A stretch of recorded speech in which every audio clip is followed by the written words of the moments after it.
Muy bien. Para hacer un poco más rapidito este tiempo, bueno, en todo este panorama el establecimiento del tabernáculo es importante también porque es la tienda de reunión, como se le llama, ¿no es cierto? Estamos por allá todavía en el Éxodo, luego de la ley. ¿Dónde está?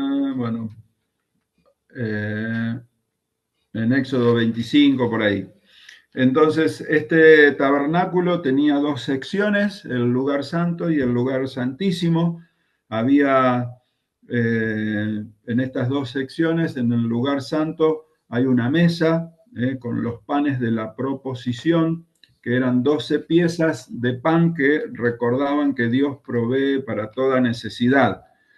También está el candelero de oro, que simboliza la constante observación de Dios sobre ellos para protegerlos de todo mal. También está el altar del incienso, con el que se pretende, o que simbolizaba que Dios estaba cercano, Dios estaba presente allí. Luego tenían la cortina o el velo que cubría la entrada al lugar santísimo, y dentro del lugar santísimo solo un mueble se encontraba allí, que era el arca. Perdón. Si la mesa que habla de la provisión y el candelero habla de la protección de Dios, el arca simbolizaba su presencia, una caja en donde estaban las tablas de la ley, también eh, tenía una tapa que llamaba el propiciatorio, que es como el asiento de la misericordia de Dios, allí cubierta, en esa cubierta, y sobre él los dos querubines, estos ángeles, cuyas alas se extienden horizontalmente sobre la cubierta para formar un trono del Dios invisible. Hay muchas figuras por ahí, no pude buscar algunas para poder proyectarles ahora, pero ustedes lo pueden buscar. Esta simbología, por supuesto, todo nos lleva a tener, como es, imágenes de todo esto y lo que significa que simbolizan y muestran, ¿no? Siguen mostrándonos un poco todo lo que veríamos o se ve después en Jesús. En Éxodo 25, allí está un poco todo el desarrollo de todo lo que es la mesa, el arca, todas las elementos que describimos, la gloria de Dios que llena el lugar, ya lo vemos en Éxodo 40, un poco más adelante ya esto, cuando Moisés levanta el tabernáculo, y allí en Éxodo 40, 34, dice que la nube cubrió el tabernáculo y la gloria de Dios llenó el tabernáculo, y no podía Moisés entrar al tabernáculo porque la nube estaba sobre él y la gloria de Dios lo llenaba. Dios en medio de su pueblo. Si volvemos un poco a recordar nuestros parámetros de lo que es el reino de Dios, esto ya nos indica algo establecido, Dios con su pueblo, Dios gobernando, Dios bendiciendo, y se ve cómo va cerrando, por decirlo de una manera, esta forma de abordar un poco todo lo que es en el Antiguo Testamento. Luego viene el establecimiento del sistema de sacrificios, todo lo que tiene que ver con la... perdón, voy a cerrar esto. El sistema de sacrificios, es decir, los sacrificios se establecen porque este Dios santo, ¿no? que es... que está en medio de su pueblo, pero el pueblo sigue siendo pecador, sigue errando al blanco, sigue en sus cayendo, por decirlo, en lo que su propia naturaleza de pecado lo va a llevar. Entonces, ¿cómo este Dios santo puede habitar en su presencia, estar allí sin que sea destruido? Porque Dios en su santidad y en su poder podría destruir, por supuesto, a todo el pueblo de un plumazo, como se dice. Pero entonces Dios mismo establece el sistema de los sacrificios para solucionar, por decir de una manera, este problema de que Dios santo pueda habitar en medio de este pueblo. En todo el libro de Levítico vemos cómo es este establecimiento de los sacrificios que se ofrecen en el tabernáculo cada día, cada año y todo lo que eso significa. Este sacrificio como ofrenda por el pecado del pueblo, la sangre se esparce sobre la cubierta del propiciatorio allí que está en el lugar santísimo. Los israelitas merecían morir por su pecado, pero Dios provee el sustituto para que muera en lugar de ellos. La sangre habla de la vida que ha sido entregada por el pecado, porque la vida de toda criatura está en la sangre. Luego viene el resultado de esta propiciación o reconciliación con Dios, se observa en lo que ocurre con el segundo animal entregado, ¿no? O sacrificado. Los pecados del pueblo son confesados sobre él y es lanzado al desierto. Dios ha tratado con el pecado de los israelitas y puede vivir con ellos en armonía. Esto eran dos animales que se sacrificaban. El primero se lo mataba y el segundo era lanzado al desierto. Dios mismo entonces aquí nos está mostrando ya algo que veremos, por supuesto, más adelante en el sacrificio perfecto de Jesús, un mejor sacrificio para la vida de todos los hombres. Cuando ocurre la muerte de Jesús, por supuesto, recordarán todos que el velo es roto y la presencia, ahora la entrada al lugar santísimo está totalmente abierta por él. Muy bien, y vamos a ver si podemos avanzar sobre el libro de Números. Todo lo del Levítico es, por supuesto, muy propio de lo que tiene que ver con todo lo sacramental, ¿no es cierto? De todas las ofrendas y sacrificios. Quizás sea uno de los libros menos leídos.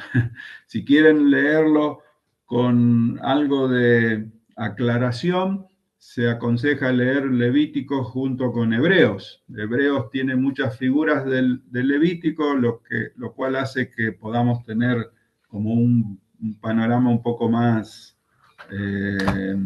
claro. Allí, sobre todo los holocaustos, las ofrendas, todas las cosas que el Levítico nos muestra. Vamos a otro libro un poco también, no sé si complejo, pero aburrido, como es números. Estamos, para repasarlo muy rápidamente, la promesa que Dios dio fue que Él daría una descendencia a Abraham, allá en Génesis 12.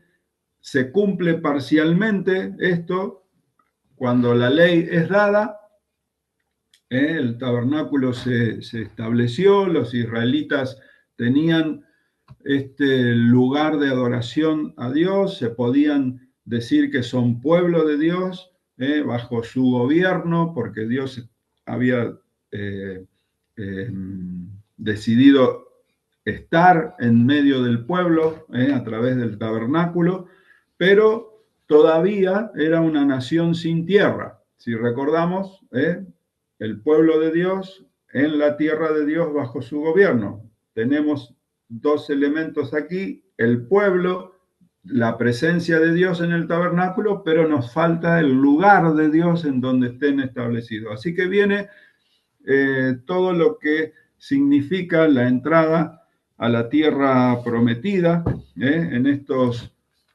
próximos libros. Después de un poco ver cómo los israelitas quizás se desviaron, ¿no es cierto?, de todo lo que significó en el monte Sinaí, todo lo que Dios les había establecido, viene este libro de Números con todo lo que es el viaje a la tierra prometida.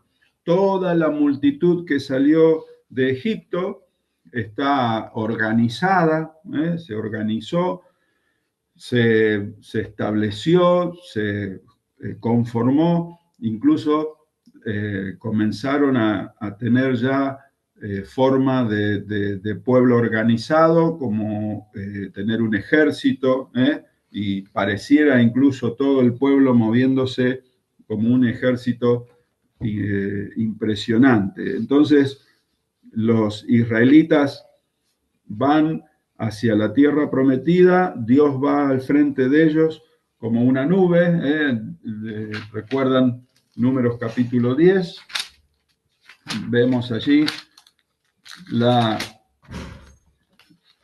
10:11, donde dice,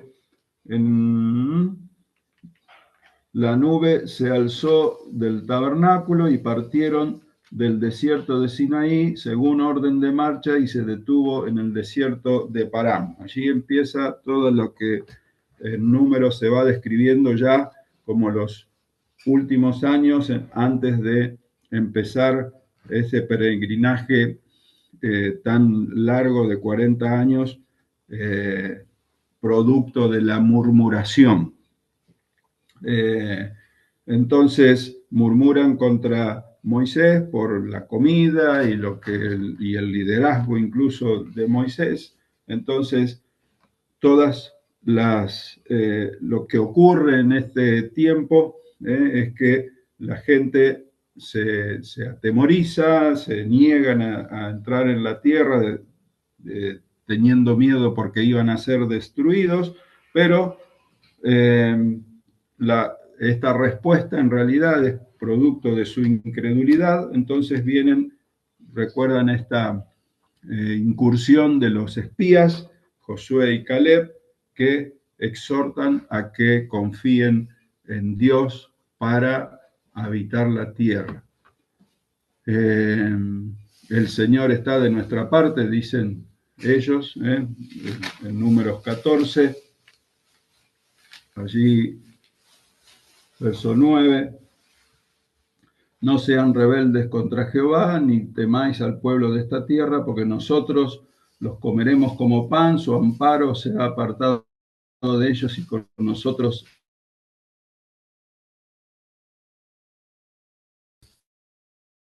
esta confianza otra vez. Fíjense cómo a algunos siempre vuelve esta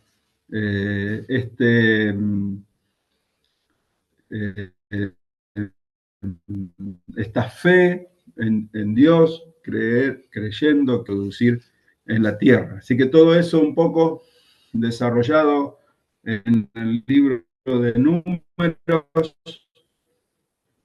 a estas idas y venidas del pueblo en el desierto, recordando lo que Pablo dice en 1 Corintios capítulo 10, como que todo esto sucedió, todo lo que le sucedió al pueblo, para servirnos de ejemplo, a fin de que no nos apasionemos por lo malo como lo hicieron ellos. 1 Corintios 10. Allí es la forma de abordar quizás este relato del Antiguo Testamento, es para ejemplo de que nosotros no caigamos en estas mismas apasionamientos por la vida lejos de Dios, sino que lo hagamos conscientes de que tenemos que seguirle a Él. Así que nosotros ahora, por supuesto, con la fe en Cristo también somos liberados, no de la esclavitud de Egipto, tal como fue el pueblo, sino del pecado, ¿no? Que nos asedia, como dice también la palabra, mediante el sacrificio de Jesús, aquel que Él hizo por todos. Muy bien, llegamos al libro de Deuteronomio. Deuteronomio, no sé si alguno sabe lo que significa, o tiene, siendo una palabra tan inusual para los lectores de la Biblia, sabemos que existe, pero no sé si alguno sabe o recuerda, quizás lo escuchó, Deuteronomio. ¿No? Bueno, creo yo, si no tengo mal la información, es la segunda ley, digamos, es como que tuvo que volver a implantarse de nuevo, o volver a recalcar todo lo que la ley había establecido. Entonces, este Deuteronomio es el recordar. Si lo vemos lógicamente en la historia, ya toda una generación muerta y en el desierto, es necesario volver a recordar, a establecer, a que todos tengan en claro cuál es la ley. No es que cambió en algo, sino que se establece nuevamente y se pone en vigencia y se recuerda para todo el pueblo. Eso es el libro de Deuteronomio, ¿no? El recordar la ley y ver cómo, mejor dicho, y establecerla como los principios de Dios. Deuteronomio nos lleva hasta el límite de la tierra en la llanura de Moab, cerca del río Jordán. Moisés allí le habla al pueblo por última vez antes de morir, y se dirige incluso a las nuevas generaciones, aquellos que quizás 40 años atrás eran pequeños, o los que nacieron durante el peregrinar en el desierto. Moisés los exhorta y les dice: ustedes no harán allí lo que ahora hacemos aquí, donde cada uno hace lo que mejor le parece. Deuteronomio 12. Les recuerda que las cosas que Dios hizo y mandó en el pasado, son para ser obedecidas. Les dice: ahora depende de ustedes creer y obedecer y vivir a la luz de la ley de Dios. Porque para el Señor tú eres un pueblo santo. Él te eligió para que fueras su posesión exclusiva. Y ahora, Israel, ¿qué te pide el Señor tu Dios? Simplemente que le temas, andes en todos sus caminos, que lo ames y le sirvas con todo tu corazón, tu alma, y que cumplas los mandamientos y preceptos que hoy te manda cumplir. Eso es el establecimiento otra vez de los límites del gobierno de Dios, de lo que Dios quiere, de lo que Él pretendía para su pueblo. Si obedecen, serán bendecidos. Deuteronomio allí 28. Si no obedecen, si no cumplen lo que Dios estableció en sus mandamientos, vendrán sobre ti y te alcanzarán todas estas maldiciones. Deuteronomio 28, 15. Y de este modo, aquí se establece, por ejemplo, por decirlo, todo el marco para el ingreso a la tierra prometida para ser conquistada. Otra vez Dios estableciendo los parámetros, todo como Él quiere que su pueblo viva bajo su gobierno y su bendición. Entonces allí se puede establecer lo que Dios hará ahora en la conquista de la tierra.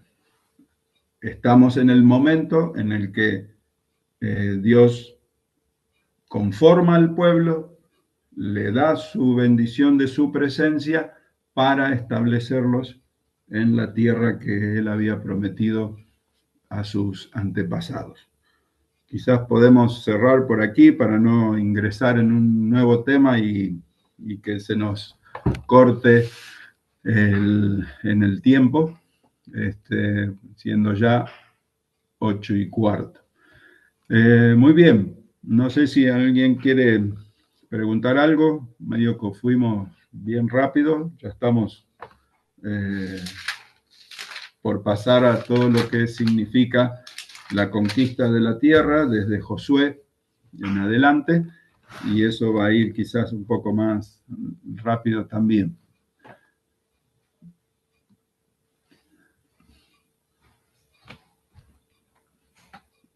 ¿Alguna pregunta?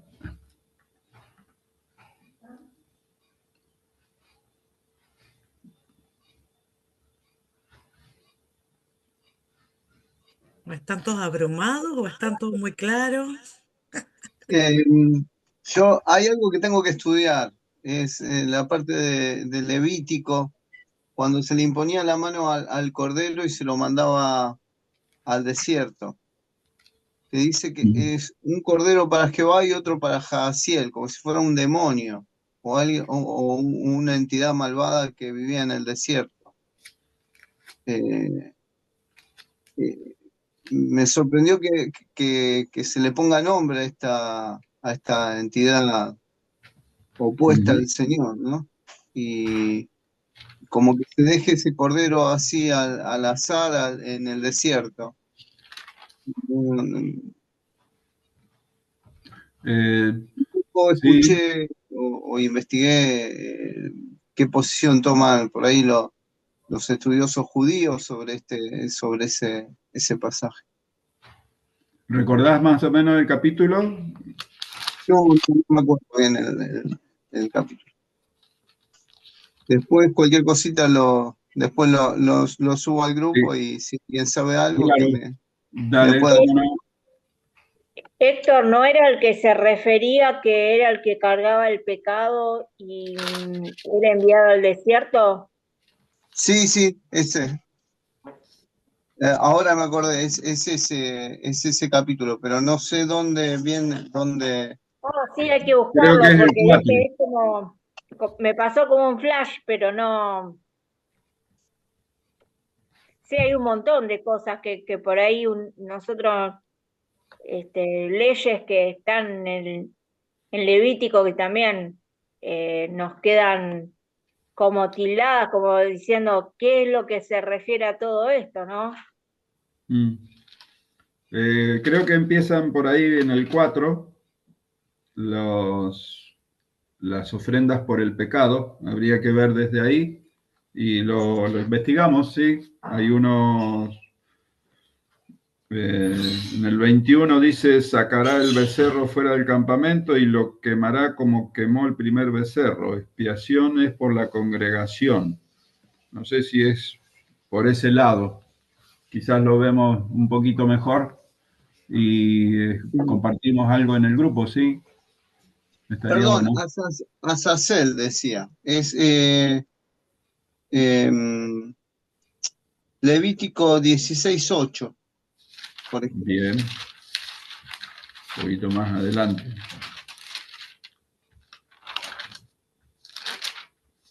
Y 9 y 10. El día de la expiación, 16:8. Ajá.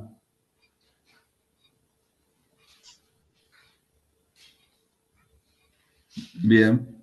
Sí, yo creo lo que no hay que perder nunca de vista en esto, que son todos simbolismos que nos van a llevar hacia la cruz de Cristo.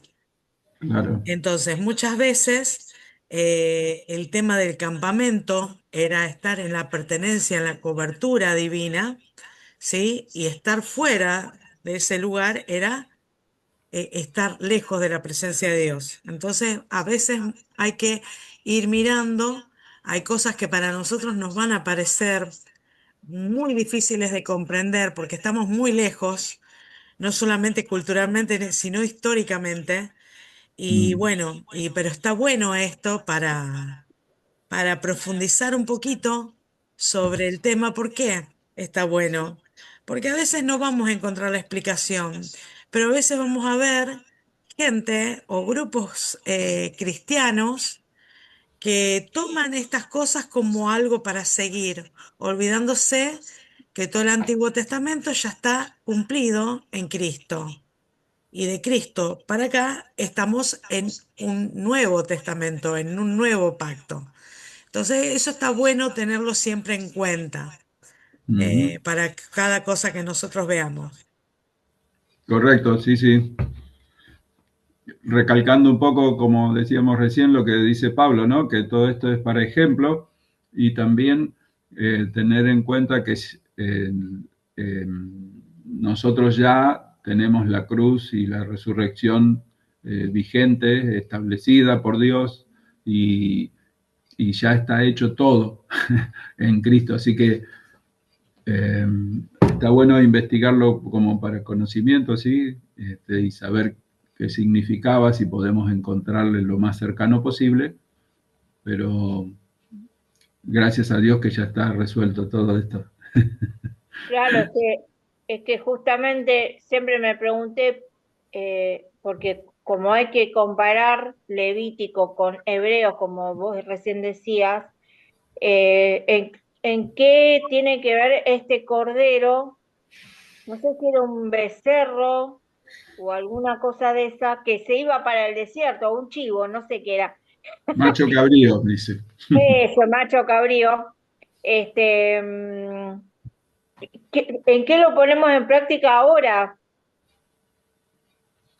Digo, Sí, Bueno, ese es ¿será el que tema, que hay cosas claro, que no hay ese, que poner en práctica ahora. claro. Ese Ahora es no, claro? en cierta manera Cristo ya sustituyó todos los machos cabríos que se hacían en el desierto. Ya está, no hay necesidad de restablecer ninguno. claro. El Y en que, la el que Biblia, era, el que era degollado, el que era mandado claro, al desierto, el que se quemaba, el que se quemaban las tripas, hablando de esa manera, el que se dejaba la grosura para los sacerdotes, esto y aquello, ya está, ya todo está, fue incluido en un solo cordero inmolado, ¿no? claro, y Entonces, Claro, sí, también la sí. imagen que Jesús mm, retoma de esto, no nos olvidemos que en un momento Jesús toma la imagen del rebaño cuando al final de los tiempos hace la separación entre las ovejas y las cabras, que uno dice, mm, ¿cómo puede ser? Bueno, porque no todos los que están ahí como en el entorno de Cristo son el rebaño de Cristo. mm, Ahí está, hay un tema. Entonces, esta imagen, ¿sí? De lo que está bien y lo que está mal, siempre Dios va a mostrar lo que es de Él y lo que parece que es de Él, que Él le va a decir, yo no los conozco. claro. Es un tema medio profundo para tratar ahora en 5 minutos, pero lo podemos seguir en la semana en el chat, Sí, sí. en También nuestro Jesús grupo. dice que fue sacrificado fuera del campamento. Por eso es que este otro simboliza también a Cristo, ¿no? O sea, que fue sacado, ¿no? Del campamento, en este caso este símbolo del macho cabrío que era largado al desierto. Muy bien. Bueno, entonces vamos, ya estamos en el tiempo cumplido. Y bueno, hermanos, vamos a hacer, no se olviden de hacer las lecturas del material que nos dejó el profesor y nos vamos a encontrar, como siempre, la semana que viene. Una aclaración que hago, vamos a dejar estos links, que son siempre los mismos, vamos a Ah, dejarlos marcados ya para siempre entrar al 1, al 2 y al 3, ¿sí? perfecto. Así que ya están, no se preocupen. Así que bueno, gracias, Pastor José Luis, por esta clase. Gracias, hermanos, por todos los que están, todos los que ayudan. Y bueno, no dejen de ver las cosas que subimos y grabamos para repasar los temas. Bendiciones. Buenísimo. Bendiciones, muy buenas Buenas noches a noches a todos. todos, bendiciones, Hasta el lunes. hasta el lunes. Va, o cuando decidan conversar también. Gracias. Muchas bendiciones.